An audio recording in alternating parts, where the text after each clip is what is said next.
yo empiezo todo esto porque aquí nací de entrada, ¿no? Y la vez primera que yo fui a lo que la gente comúnmente llama la pirámide, ya no pude dejar de ir. Fui una vez y ya no pude dejar de ir, y ahí empezó todo el cuento, ¿no? Pero te estoy hablando de que tendría yo como 5 o 6 años. A mí me llevaron ahí a una festividad, porque ahí se festejaba antes, en octubre, el Día de la Raza, digo, y era una fiesta pues folclórica, ¿no? Porque subían comida, alcohol, pero el hecho de estar ahí y ver alguna danza también fue impresionante. Ya no pude dejar de ir. Entonces ya después, pues todo el entorno tan bonito, ¿no? Que es, pues fue ahora sí que como algo natural. A mí nadie me dijo, tú tienes que hacer esto, tienes que estudiar o hay que rescatarlo. Pues me nació simplemente. Sí, pues te va a parecer increíble. No tengo maestro. Yo soy mi propio maestro. Si yo tuviera alguno, pues te diría al contrario, sería loable. Y aparte, me hubieran ahorrado trabajo. Yo he hecho también investigaciones al respecto y te podría hablar hasta en términos médicos, ¿no? Y si tú hablas incluso con médicos legistas y con cirujanos modernos, ya hablando de la ciencia jurídica o de la ciencia, pues, de la medicina, no es posible sacar un corazón por el pecho. Por todo, ¿no? Por la anatomía del cuerpo humano, ¿no? Por los tiempos en que se dice, por los utensilios que se usaban.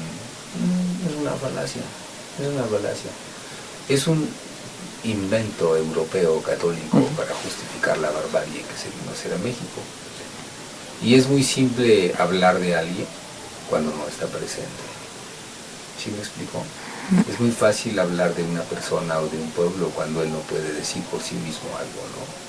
¿Y por qué no puede? Porque lo exterminaron de la faz de la tierra. Así de simple. ¿Tú conoces a un azteca? No. Pues no hay nada. ¿Sabes qué le pasó, por ejemplo, a la esposa de Cuauhtémoc? Y nadie, como que a nadie le interesan esas cosas, ¿no? Son como pasado, pero al mismo tiempo un presente del que nos enorgullecemos. Pero más nos enorgullecemos de dientes para afuera. De un pasado indígena nos enorgullecemos y nos avergonzamos de un presente indígena. Porque ellos, los dueños de estas tierras, los ves andan hasta mendigando, andan pidiendo limosna, los verdaderos dueños de estas tierras.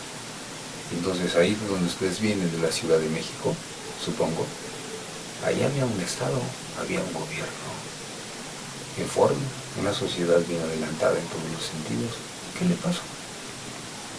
¿Qué le pasó? Así de simple. Preguntas como esas. ¿Qué le pasó a Moctezuma? A su esposa, a sus hijos, a su mujer, a los jefes de Estado. Si había una sociedad bien estructurada, de la que ahora hay muchos expertos filantrópicos como León Portilla, que habla de los indígenas, pero se pone del lado del gobierno o del lado del flujo español, ¿no? Que sí, es un erudito, pero no toma postura. ¿Sí? Sí, los indígenas eran muy cultos, pero hasta ahí, punto, no. Cuando hay que poner a agarrar bandera de verdad, no la agarran, ¿no? Porque está en una postura cómoda de regalías del mismo gobierno. ¿Sí? Entonces, médicamente es imposible sacar un corazón por el pecho, menos con un cuchillo de vidrio. Pues aquí está el externo. Pues ¿cómo? Rómpelo de un tajo y saca un corazón que brinque como rana. Eso es una falacia biológica. Cuando el corazón es cortado, deja de palpitar o se desinfla, porque ya no tiene inyección de sangre. Esas películas hollywoodescas como un idiota que se llama Mel Gibson, como si se rebanaran sandías, sacar corazones uno tras otro, no manches, eso no es verdad. Pero como a los mexicanos en general no nos enseñan a razonar y no nos enseñan a tener un sentido autocrítico de las cosas. Si a estas alturas del camino nos dicen que la luna es de queso y a los niños les trae la cigüeña, es un hecho, pero no es razonamiento, ¿verdad? Entonces eso es lo que sucede. ¿Tú crees que culturas simplemente tan adelantadas en medicina, en astronomía, en esa época en el mundo, eran quienes mejor conocían el movimiento planetario? Y ahora su fórmula astronómica y aritmética se usan las computadoras. Es el código binario. Imagínate lo atrasados que eran. Y la manejaban de memoria. Nosotros necesitamos una calculadora para sumar 1 más 1. Imagínate. Y entonces ahora es muy fácil hablar de gente que no está. Es decir, que eran caníbales, que eran salvajes, que comían carne humana, que sacrificaban niños y 1000 cosas, porque no están presentes, es muy fácil. Y la Iglesia Católica en específica fue la que se encargó de destruir la cultura. Casi la destruye, casi la destruye. Y en vez de poner escuelas, puso iglesia. Así estamos en México. La gente sabe de todo, pero de su tierra no sabe ni una pizca. Y entonces eso es más fácil porque los grandes empresarios, que son los familiares de los que finalmente jodieron México en aquella época, con gobiernos de dictaduras disfrazadas, pues es mejor para ellos. No, nomás imagínate, hablando en estos tiempos presentes, ¿qué político es culto? Ahora, si un político que es un jefe de Estado no es culto, imagínate las clases bajas. No les importa, pero porque les han hecho creer que lo nuestro no sirve. Y entonces, el espíritu está roto, la voluntad está quebrantada, pura mediocridad. Pura mediocridad por donde lo busques y a todos los sentidos. Y su forma de vivir, su forma de ser, es con sentimentalismo y es con tragedias. La gente sufre por todo, pero por puras tonterías. Y te venden satisfactores que no necesitas. Que no necesitas. Pero es parte ya del flujo, ¿no? De la globalización, de la vorágine. Los valores indígenas auténticos salvarían al mundo en todos los sentidos. Son la reserva humana. Hay expertos que toda su vida se han dedicado a investigar las culturas indígenas, se han maravillado. Su pensamiento termina siendo otro, su forma de ser, es decir, son otros al final, porque descubren lo auténtico, no hay contradicciones. Ahora nos enseñaron la corrupción y nos hicimos plus, somos bien corruptos. Nos enseñaron a ser borrachos, pero somos re borrachos. Nos enseñaron a ser mentirosos y ahora somos re mentirosos y bien flojitos. Porque la voluntad está quebrantada. No hay disciplina en ningún sentido. Nos da flojera, pues, ¿no? Es más fácil llegar a tu casa, prender tu tele, echarte tu chela o comer tu hamburguesito o lo que sea, ya no piensas. Pero pues es tu vida. Y aquí en la vida tiene un propósito. Y a algo venimos. No tan solo somos carne y huesos y caca. Mi propósito actual pues son muchos. Algunos son personales, personalísimos y espirituales también. No, pero yo entiendo ahora algo con todo lo que he hecho, ¿no? Y es mostrar que el espíritu azteca no ha muerto. El espíritu indígena sigue vivo. Y todos, aunque sea, si nos diéramos cuenta, sabríamos que aunque del color que fueras, del tamaño, la forma, traes un gen indígena. Aunque sea, traes un gen indígena. Porque ahora es una mezcolanza tremenda, ¿no? Esa mezcolanza que ahora llaman el encuentro de dos mundos, el mestizaje. ¿Sabes cómo fue? Violación. Puras violaciones. Pues mira, pues la solución un poco sería pues empezarla a enseñar en las escuelas. Tú, por ejemplo, ¿eres mexicana o eres? Soy mexicana. ¿Y qué lengua hablas? Español. Pues deberías hablar tu lengua madre, ¿no? Ajá. La sintaxis de tu lengua madre. El inglés habla inglés, Ajá. el japonés japonés, y el mexicano habla español. Un dialecto impuesto, porque ni siquiera es una lengua o un idioma, es un dialecto, una rama del latín, el castellano. Náhuatl es una lengua madre. ¿No? Entonces, si tú empiezas a enseñarle pues a la gente a temprana edad la grandeza interna y la grandeza de su cultura, los derroteros de México se vuelven otros. Ahora los niños, yo he tenido la oportunidad de platicar con ellos de todos los niveles, de escuelas públicas, de liceos, de Montessori y de todo eso. Y hay una diferencia entre una escuela y otra. Y a todos los niñitos ahora les enseñan a sobresalir a como de lugar, pero pisoteando al otro. No en un juego como de igualdad, ¿no? Les enseñan a sobresalir pero pisoteando más las escuelas particulares. Entonces los niñitos hacen lo que quieren, dicen lo que quieren y se traen a sus maestros como quieren. Digo a sus maestros porque a mí se alinean, porque se alinean. Sí, sí. Entonces eso es lo que sucede, no hay espíritu mexicano. No hay espíritu, y si no hay espíritu, pues ¿qué hay? McDonald's, las fiestas patrioteras, ¡viva México! Bien borrachos, o el fútbol, el folclore, ¿no? Y entre folclore y cultura hay una diferencia abismal.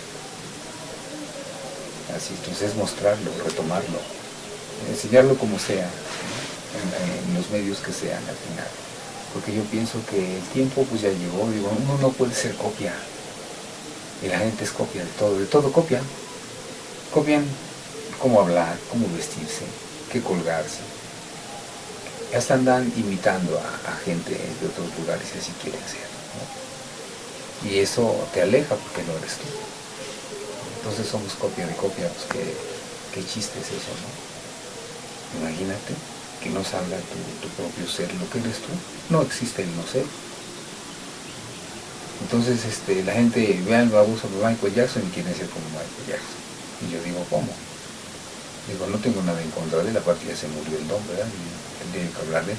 Pero era alguien que era negro y quería ser blanco. Digo, no porque fuera negro, digo, pues que tiene que reconocerse como no es.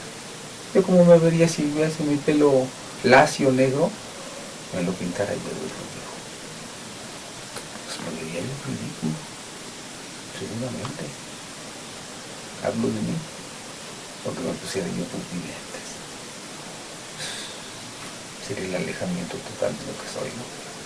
Así soy indio, pues qué, soy moreno, ¿y qué? Soy chaparrito, pues ¿y qué? Así me quiero, así funciona, ¿no? Y seguro tengo algunas capacidades como todos. Y todos tenemos varias capacidades y varios talentos, pero no nos atrevemos a desarrollarlos. Porque te meten en la cultura del miedo, entonces todo te da miedo. Te da miedo atreverte, te da miedo ser, te da miedo decir, te da miedo la oscuridad, te da miedo quedarte solo, te da miedo no tener carro, te da todo miedo. No hay libertad. Hay que buscarlo, hay que enseñarlo como sea. Mira, pues eso sería hasta idiota. Regresar a un pasado. Hablamos de los valores. De eso me estás hablando desde el principio, ¿no? Yo hablo de los valores. ¿Tú crees que la honestidad sería diferente hace 500 años que ahora? Solo porque no la ejercemos, ¿verdad? Y hay corrupción, pero los valores son los valores y son atemporales, de eso hablo. No quiero que vivamos como en esa época porque sería hasta un desfase, entonces sí serías un inadaptado, no hablo de esto. Entonces, en esos tiempos se usa la numeración binaria, se amalgama con la tecnología y resultan las computadoras, pues de eso hablo, de un reencuentro, de una reconciliación con lo que eres. Mira, yo tengo una casita con una cabañita con elementos bien antiguos y le pongo vidrio, o sea, un elemento moderno, o de otro lado, ¿no? Que era desconocido para México. ¿Y qué? Digo, y desconocido entre comillas porque había dos cristales, ¿no? ¿Y qué? O sea, a eso me refiero yo. Un foquito, luz eléctrica, bueno, pues te ayuda, ¿no? Porque si de plano viviéramos como en esa época no habría político. En aquella época si cometías un delito y tenías un rango muy elevado, tu pena era de muerte. Y si cometías un delito y tu entendimiento era bajo, pues entonces tu pena era baja porque no tenías conocimiento ni conciencia de las cosas. Pero si eras un juez, no hay el mismo entendimiento de las cosas que un campesino, ¿verdad? Entonces la pena del otro es de muerte y el otro unos garrotazos aunque hayan cometido el mismo delito. Si tú dijeras que vivíamos como en esa época, pues ya no había políticos. No, ahora es al revés, todo es al revés. Yo hablo de eso, de los valores, de lo auténtico, de lo verdadero, de lo que te hace sentir vivo y con ganas de vivir. ¿No? Porque si es la vida debe tener ese sentido, de las ganas de vivir por lo que haces, por lo que piensas, por lo que enseñas, por lo que eres. Si no, no eres como una lobo de carne y hueso. Y eso sí, eso para mí sí es feo. Sería muy difícil imaginarse algo así, ¿no? Bastante difícil. Lo que yo sí creo es que la situación definitivamente sería otra. Definitivamente sería otra y seguramente estaríamos mejor. Porque de entrada a la gente le llama conquista, pero no hubo una conquista, no hubo como tal, no hubo traiciones, hubo mentiras, hubo despojos, pero no hubo una conquista. Y ya cuando hay traición, pues ¿cómo? Lo que pasa que, como tú decías, cómo saber o cómo enseñarlo. La gente no sabe cómo fueron realmente el encuentro, porque nomás creen por encimita lo que dicen. Pero si tú la estudiaras en forma y te enteraras y leyeras y vieras, no, hombre, dices, estos modelos conquistaron, hombre, solamente así podían ganar, traicionar. De otra forma, nunca lo hubieran hecho. Entonces la mal llamada conquista es una traición. El único encuentro militar que tuvieron los españoles con guerreros aztecas, el único encuentro, pero sí militar directo, ¿no? Da igual, los hicieron pedazos los guerreros aztecas. Ese día dice la historia, según, que Cortés lloró, ¿no? Pues no lloró, huyó, se echó a correr, perdió, ya después dijeron que lloró, no, después él fue procesado por sus mismos gentes, porque un capitán jamás huye ni deja su ejército, pues él hizo eso, después fue procesado junto con todos los demás, ¿no? Y lloró, y ese acontecimiento le llaman la noche triste. Yo digo triste, ¿para quién? Para ellos. Entonces, esa es la noche de la victoria.